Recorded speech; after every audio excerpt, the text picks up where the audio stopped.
Дарование Москвы жайкы лагери балдарды кабыл алууну баштады. Балаңыздын жайкы эс алуусу пайдалуу жана өнүгүүгө багытталган болсун. Мектепке даярдоо, англис тили, араб тили, намаз окууну үйрөтүү, спорттук машыгуулар, таза абада сейилдөө, күнүнө 3 мал адал тамак. Ар бир балага өзгөчө көңүл бурулат. Орус тилин билбеген балдар үчүн кошумча сабактар уюштурулуп, эркин сүйлөөгө жардам берет. Балаңыздын келечегине бүгүндөн баштап инвестиция жасаңыз. Катталуу жана толук маалымат үчүн байланыш номерлерине кайрылыңыз. Спит менен ооручу, сен ушул балага турмушка чыккан турбайсыңбы деп жашым болгону 23-тө турмушум талкаланды десем дагы болот. Кайненем баш болуп сен кылдың, сен наоборот балама жугуздуң, сен ооруйсуң деп үйдөн кууп чыгып коюшкан. Болгону эң өкүндүргөнү бул жерде менин жашоом талкаланып, мындан ары мени кандай келечек күтүп турат деген аябай чоң суроо турат азыр. Кеп кеңешиңиздерди комментарийге жазып коюңуздар, мекендешибиз сөзсүз түрдө окуйт. Талкууну мен сиздерге койдум.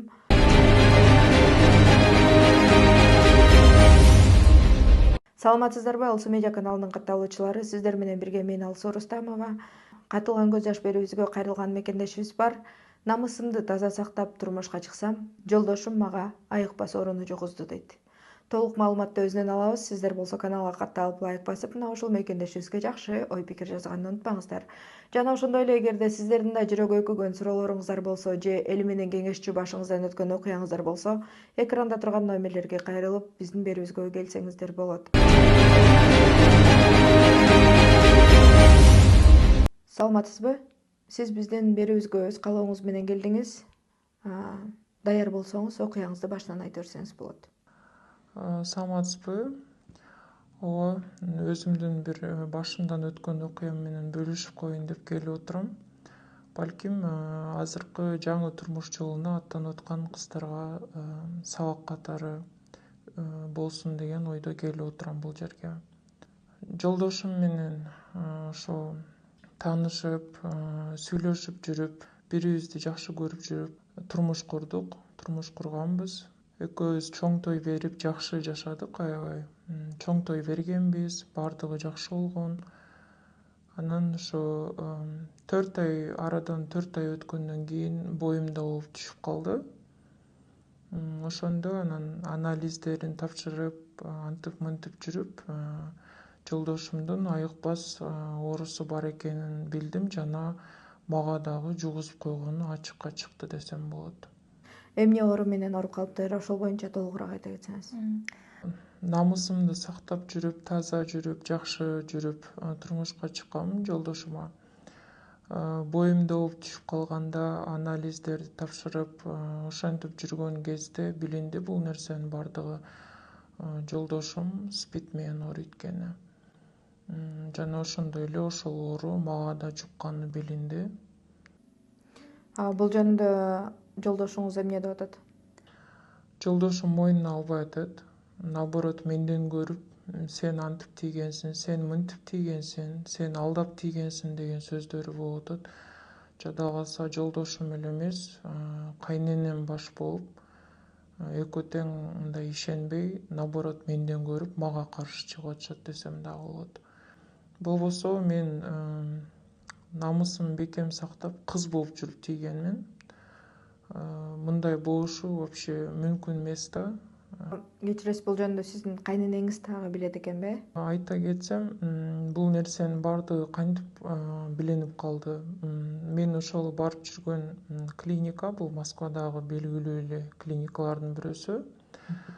Кыргыздын баардыгы эле барат ал жака, кыргыздардын. Ошол гинеколог эжеге барып жүргөндө анализдерди тапшырып, бул нерсенин баардыгы ачыкка чыккандан кийин ошол эжеден мага 1-2 ушундай айтылган сөздөр болду. Булар деген бул бала ошо бул жерге апасы менен урологко келип жүргөн, ушундай проблемасы бар болчу, спид менен ооручу, сен ушул балага турмушка чыккан турбайсыңбы деп ал эже как мындай жакшы эле кеңешин берди десем да болот. Болушунча аракет кылып, күйөөңө көңүртең дарыланып, чогуу мындай бири бириңерге түрткү болгула деген мааниде гана жакшы нерселерин айтканда, бирок бул нерсени менин кайненем мындай туура эмес кабыл алып, сен келиниме ушинтип айтыпсың, сен антипсиң мынтипсиң деп ал эжени дагы асмандан алып жерге чаап, эмнеге айтасың деп ушундай учурлар өтүп кетти. Ошондо эже айтты, ошол жолдошум менен кайненем ошол эле клиникага, урологко барып жүрүшчү экен, лечение кылабыз, антебиз, мынтебиз деп. Эң өкүндүргөнү бул нерсени мен билбей турмушка чыгып алганым болду. Жашым болгону 23-тө, мындайча айтканда, турмушум талкаланды десем дагы болот да, потому что баардыгы эле билет болуш керек бул айыкпас дарт экенин. Ошон үчүн бирок аябай чоң үмүттө жүрөм, айыгып кетем, дарыланам деген жакшы ой ниетте жүрөм азыр. Жолдошуңуз менен чогуу дарыланып, чогуу мындан ары жеңели деген ой жокпу? Менде андай ой болгон, мен макул болгом ал нерсеге деле. Жолдошум менен чогуу дарыланып, мындан ары жашообузду жакшы бир нукка салып кеткенге аракет кылгам. Бирок жолдошум эмнегедир только менден көрүп, мени күнөөлөп, ошончо нерсенин баардыгын кайненем баш болуп, сен кылдың, сен наоборот балама жугуздуң, сен ооруйсуң деп үйдөн кууп чыгып коюшкан. Азыркы учурда жолдошум экөөбүз эки жактабыз десем да болот. Аракет кылбай койду турмушун алып кеткенге.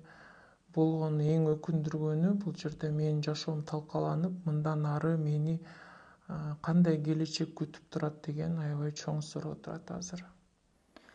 Сиздин ата-энеңиз билдиби бул жөнүндө? Менин ата-энем билди, айтпай коюшка да болгон жок, айттым. Азыркы учурда ата-энем, бир туугандарым мага жардамдарын берип, мени ушул дарылатабыз деп аябай чоң аракет күчтөрүн жумшап атышкан азыркы учурда. Сиз биздин берүүбүзгө эмне максатта келдиңиз? Сизге кандайдыр бир жардам керекпи? Мен бул жерге келгенимдин себеби ушул баягы кыздарга мындай как сабак катары болсун дейм да. Эгерде даже турмушка чыгып, балким бул нереалдуу нерсе болуп көрүнөт азыр башкаларгачы, бирок турмушка чыгып атканда деле колунан келсе ошол күйөөсүнүн деле таза эмес экендигине мындай надо будет справка талап кылсын деген сөзүмдү айта алат элем да. Анткени эч кандай гарантия жок экен кийин ушундай болбой калышыначы. Ошон үчүн келип отурам бул жерге. Дагы ошо суранчу нерсем, ушундай ситуацияны, ушундай бир башынан ушундай окуяны өткөзүп аткан кыз-келиндер болсо, мен суранып кетет элем, бул нерседен айыктыңыздарбы, жана кантип дарыланса болот экен, бул деги эле мындай ситуациядан кантип чыктыңыздар деп суранып кетет элем. Ошонун адамдардан мындай кеңеш катары сурап кетет элем. Урматтуу мекендештер, мекендешибиздин окуясын өзүңүздөр угуп өттүңүздөр. Андыктан жакшы кеп кеңешиңиздерди комментарийге жазып коюңуздар, мекендешибиз сөзсүз түрдө окуйт. Жана ошондой эле талкууну мен сиздерге койдум. Андыктан эгерде сиздердин да жүрөгү өкөгөн суроолоруңуздар болсо, же эл менен кеңешчи башыңыздан өткөн окуяңыздар болсо, анда экранда турган номерге чалып кайрылсаңыздар болот. Кийинки эфирде көрүшкөнчө аман туруңуздар.